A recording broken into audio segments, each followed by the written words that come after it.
Romans 12. Do not be conformed to this world, but be transformed by the renewing of your mind.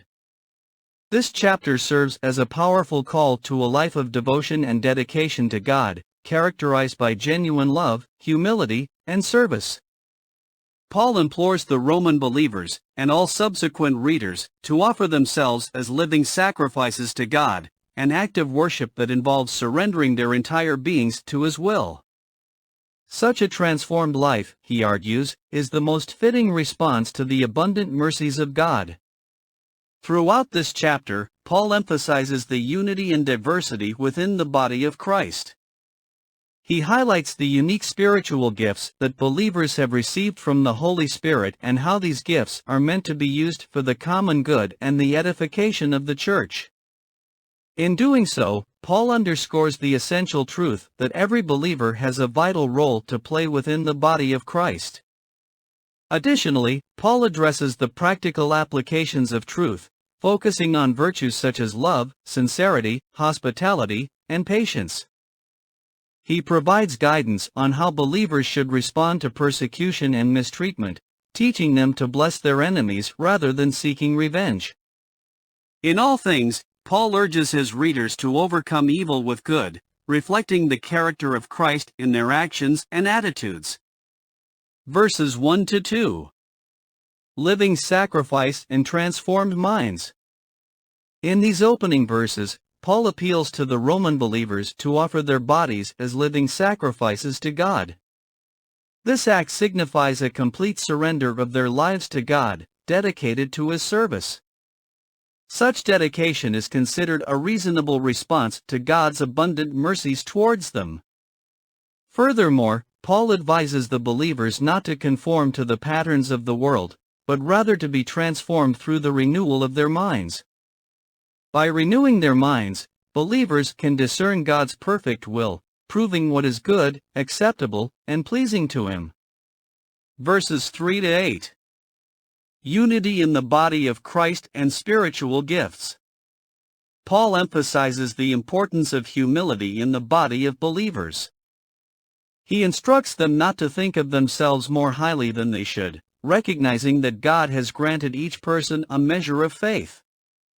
The church is compared to a body with different members, each having a unique function but forming a cohesive whole.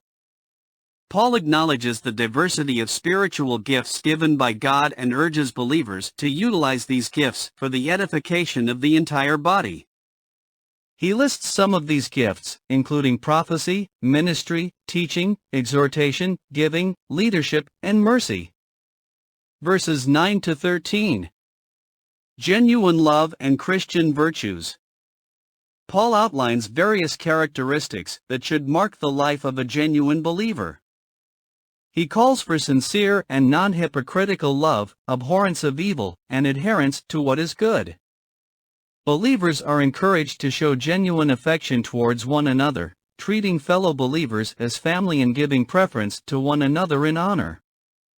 Diligence in serving the Lord, rejoicing in hope, perseverance during tribulations, and steadfastness in prayer are all emphasized.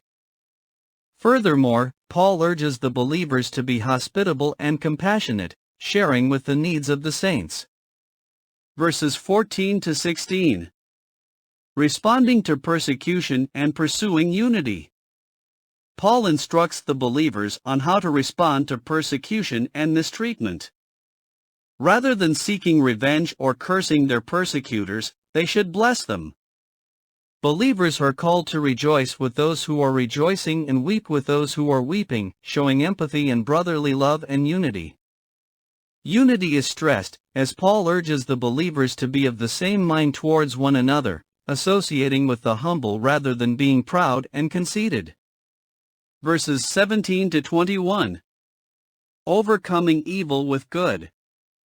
In this final section, Paul teaches believers not to repay evil with evil. Instead, they should strive to live peaceably with everyone, as much as possible. Vengeance is to be left to God, who will administer justice. Paul quotes from the Old Testament, in Deuteronomy 32 verse 35, to reinforce this idea. Rather than seeking revenge, believers are encouraged to respond to evil with acts of kindness. By doing so, they may have a redemptive influence on their enemies. The passage concludes with the encouragement to overcome evil with good. Overall summary. This chapter serves as a powerful call to a life of devotion and dedication to God, characterized by genuine love, humility, and service.